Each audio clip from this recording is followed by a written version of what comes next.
Alright, 70 things to do in Tokyo, Japan, the biggest city in the world. Here we go. The first thing you might want to do in central Tokyo is, of course, the very touristy stuff. So Shibuya Crossing is a good starting point. This crosswalk is featured in basically every movie, anime series and game set in Tokyo, so go here and congratulate yourself on making it to Japan. Next, head to Shinjuku and get hopelessly lost in the biggest train station in the world. Shinjuku Station has got 200 exits. It's basically a whole district in and of itself, and 500 million people use the public toilets here every minute, I'm sure. And they're still really clean. It's currently under construction and is scheduled to be completed in 2046, at which point half of the station will surely be underwater. If you by some bloody miracle manage to find your way out of Shinjuku Station, you can head to the Shinjuku Metropolitan Building's observation deck on the 45th floor to get a lovely view of the city. It is not too far from the station and it's completely free. The sight of the sprawling city beneath you might even encourage a bit of an accident, especially if you don't like heights. But the view from up here is spectacular. Being from Stockholm, Sweden, I had never seen this much concrete in all my life. Things might get very messy for your poor underpants if you are lucky enough to catch your first glimpse of Mount Fuji from up here. Next, head back to Shibuya and briefly get confused about the difference between Shinjuku and Shibuya, and which one is which. This happens to pretty much everyone. Then head to Shibuya Sky. This is another a bit fancier and modern version of the observation deck in Shinjuku. Here you get to go out on the roof of the skyscraper and take the famous escalator ride along the side of the building. If you're scared of heights, this is terrifying and a complete waste of money. Another thing that costs money is a visit to Tokyo Disneyland. Indulge your inner child and go absolute apeshit at seeing your favorite cartoon characters. If you're lucky, there might be some seasonal stuff going on while you're here. I've gone a couple of times and the whole place does change quite a bit with the seasons. Very Japanese. If you are happy spending even more money, my goodness, you can do what I did, even though I got a student loan and everything for this. You can attend a language school in Tokyo. Yeah, and study Japanese for 1 year. It'll be one of the most fun years of your life and will teach you to hate memorizing kanji stroke orders. Learn that a stroke order apparently has very little, sadly, to do with any unchristian activities. While central Tokyo is amazing, it's also really fun to take a train to a Tokyo suburb and walk around for a bit. Doesn't that sound exciting? The biggest city on earth has lots of lovely and chill neighborhoods that most tourists miss out on, which I think is a bloody travesty. Because I really like these places, they're lovely. I've lived in a few of them. Out here you can enjoy all the anime references everywhere, the power lines and the cute little shrines and so on. I could make a joke about how these places are inspired by anime and not the other way around, calling the designers of these neighborhoods weebs and so on, but I think I've made that joke already, so moving on. Then live out your kink of being squeezed like a sardine into a moving train back to the city, perhaps to Shin-Okubo, US Brazil, and cream yourself over Korean K-pop bands and Korean food. This Koreatown in central Tokyo is also where you find the best language school, Kai Japanese Language School, that I've made many videos about at this point. When you are in Japan, of course you have to sample one of the most popular forms of entertainment, that is karaoke. Well, actually you don't, really. I hate when people say that. You can do whatever you want. With the right people though, this is really fun. If you, however, are an introverted little weeb who'd rather stroke your radical than sing in front of other people, very understandable, there are plenty of nerdy things to do in Tokyo as well, like visiting one of the Pokemon centers, for example. Now, pretty much everyone likes Pokemon, but if your weebdom goes deep, if your friends call you Kun, and you get a little bit offended when someone at the anime convention actually recognizes the obscure character you are cosplaying, you need to go to Akihabara. You obviously already know about the weeb mecca though. You've dreamed about going here since you were 12, after all, so I'll just move on. Even if you are not a fully fledged nerd, there are still things to enjoy here, like crane games, another Japanese classic. If you are lucky, you can win amazing prizes, like an overly realistic egg pillow, for instance. If you are very fortunate, you will do so in Anata no Warehouse. It's closed now though, sadly, so you can't go anymore. So why am I mentioning it in this video? Anyway, grab a drink at a vending machine. This is always something that us foreigners learn to love about Japan. There are convenient vending machines everywhere, including ones that are of course famously wacky, to the joy of many a content creator, you know. If you can't find what you're looking for in a vending machine, you can just go to a kombini instead. You find these literally everywhere as well. If you are in Japan, you are by definition within about 2 feet of either a vending machine or a konbini. Shrines are also pretty much everywhere in Tokyo as well, and can be really nice to visit, I must say. Goodness.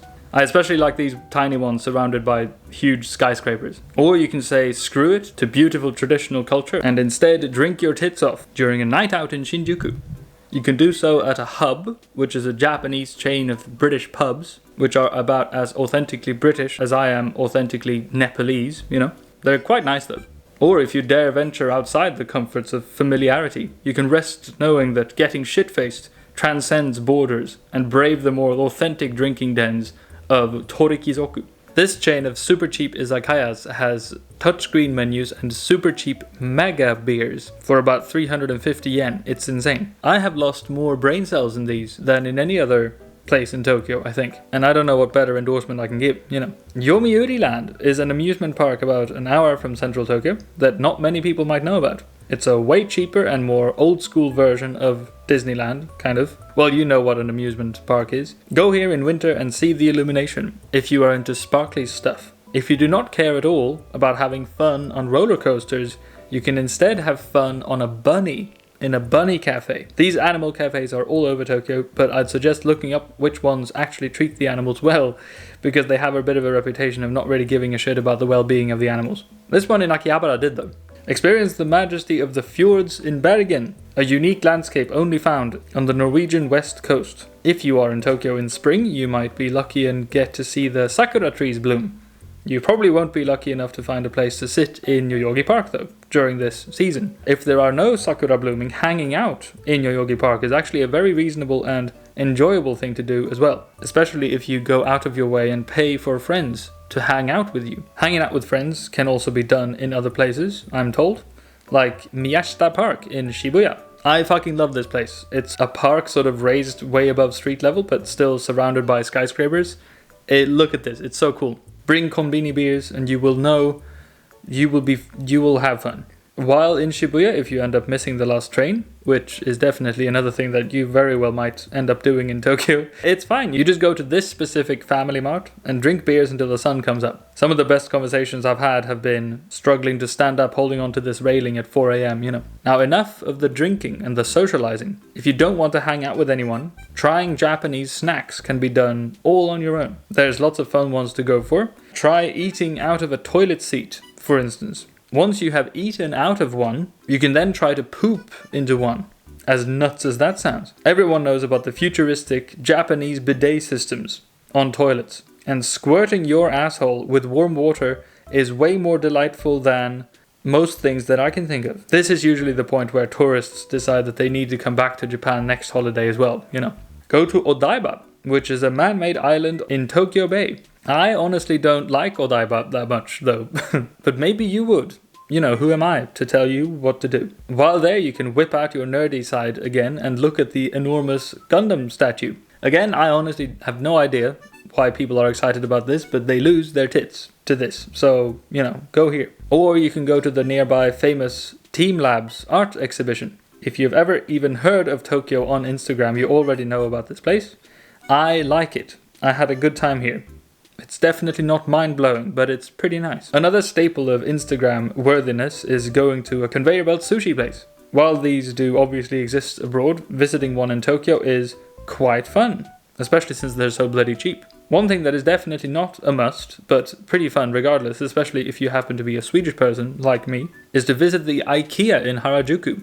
This one, I think, is the only one in the world that sells IKEA merch. Strange as this might seem, it sort of makes sense though, because this shop is in the sort of fashion center of Tokyo.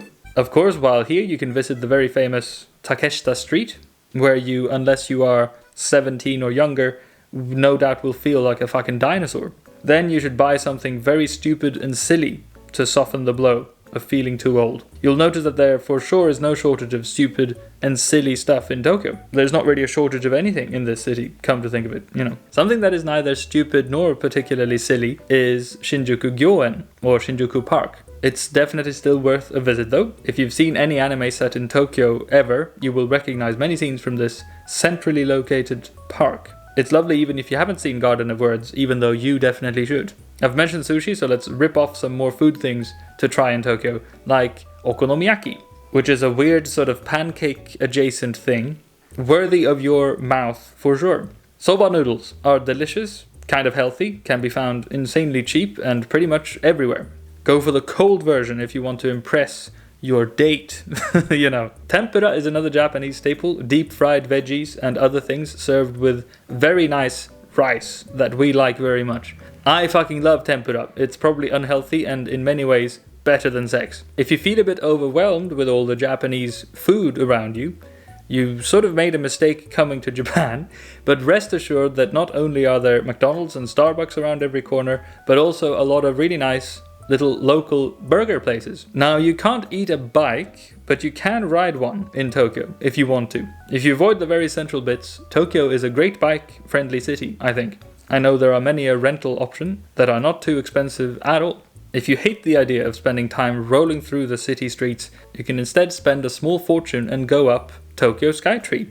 Great transition. It's a solid 3 out of 5 experience that will take you 450 meters above the city. My goodness. Before you do, by the way, you can enjoy the cute little mascot of the tower, because, you know, of course it has one. In fact, spotting all these cute little ones all over Japan can be a fun thing to do in itself. Because you will notice during your stay here that, you know, everything in Japan has a cutesy side to it. Even hotel rooms. So stay a night or two, definitely not more, in a capsule hotel. It's actually quite fun. Uncomfortable in the long run, of course, but fun and kind of cozy, sleeping in a tiny box inside a skyscraper in the biggest city in the world, you know.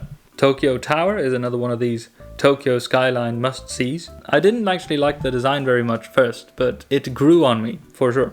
It's pretty cool. Go to a baseball game. I'm from Sweden and baseball is not popular at all where I'm from. So this to me was like very exotic. Bauta tufft. Oh, it's enormous in Japan. You'll see the mascots of the different teams all over the place. Make sure to go with friends who can teach you the moves you are apparently required to perform as a spectator. Watching one of these games is definitely not a passive activity. Don't drive around in go-karts dressed up as Nintendo characters through central Tokyo, as everyone will rightfully despise you and wish you hadn't come soiling the already tarnished image of foreigners in Japan. Escape these people by taking a train out of the city center and explore the wonderful nature in Tokyo Prefecture. Tokyo is definitely not just for the urbanophilic. Yeah, look up that word. Yes, precis. Because look at this. This is also technically in Tokyo.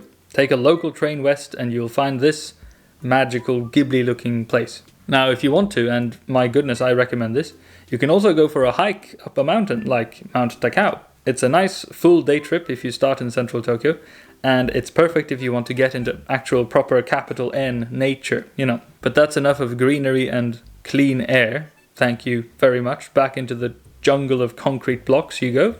To have a drink in one of the thousands of insanely cool little alleyways, perhaps. Like this one in Nishio-gikubo. Or if you want to stay super central, I guess, you can go to the area called Golden Gai in Shinjuku. You might have heard of this. This is where you'll find the famous tiny little bars with literally 3 or 4 seats sometimes. It can be a bit touristy, but you know, the bartenders here are lovely to chat to. And while you're in the area, Nichome, which is the small but very intense gay district in Tokyo, is right around the corner. This small neighborhood is probably one of the most foreigner-friendly places in the city, and it's also where I always tend to end up at the end of every outing, you know. Also in Shinjuku, but not at all connected to gay culture, as far as I know, at least, is the famous Godzilla looking out over the Toho cinema. I don't know though, it sort of looks a bit camp if you ask me, you know. Most of this stuff is obviously in central Tokyo, but if you want to explore a bit further out, you can go to Yokohama. The train ride here was lovely, I remember, and Yokohama itself has its charms, for sure. It's got a different vibe from central Tokyo, if that tickles your nipples. Especially if you happen to go here during the annual Pokemon parade. You will love this place. If you, like me, love to suppress intense anxiety and stress through nostalgia-infused escapism, this is the shit. I went during the Pokemon World Championships and truly had a great time. Now, a list like this would not be complete, and very silly indeed, if I didn't mention the Sensoji Temple. This is the oldest established temple in Tokyo, dating back at least 55 years. And you can go here, rent a kimono, take your selfies, and basically just get it over with, because, I mean, you simply have to go here at some point during your stay in Tokyo. Also, the area, Asakusa, is very cool in itself. There's lots of nice places to explore, not just tourist-related necessarily. For instance, bringing it back to food, if I may. You can go to this really nice restaurant serving traditional Buddhist vegan dishes called Enjoy. It felt a bit sort of stuck up, but a really cool experience. Very uniquely Japanese, I remember. Speaking of food places, this is the last one I'll mention. Marbre Vegan is a vegan cafe in Shinjuku with the most insanely friendly staff. Customer service is obviously incredibly good pretty much everywhere in Japan, but these ladies working here are almost concerningly friendly and cute. They're really nice to talk to, even if your Japanese is as terrible as mine, and I really can't recommend this place enough. Go to the famous Meiji Shrine, dedicated to the deified spirits of Emperor Meiji and his wife, Empress Ullabrita. Or, finally, you can go to a Japanese matsuri, or festival. Most of these are held in the summer, so go to one if you see there is one in your area during your stay. There's usually a procession with dancers, people dressed in traditional garb, and often something holy getting carried through the streets. Especially if you happen to be in Tokyo during the first Sunday in April, you can visit the world-famous Penis Festival. Worship your own or someone else's during this wonderful celebration of cocks, big and small, just precis. Of course I had to end this list on that one, on the number 69 no less. I tricked you, I'm so sorry. This video was incredibly fun to put together with footage from over the years I've lived in Tokyo. It did take a really long time though, as you can imagine, so any support in the comments or if you share this video with someone would be very appreciated. Of course my Patreons are directly helping me make this kind of stuff, so thank you ever so much. And that's it, I'm gonna have a lay down now, I think. Thanks for watching and have a wonderful time in Tokyo.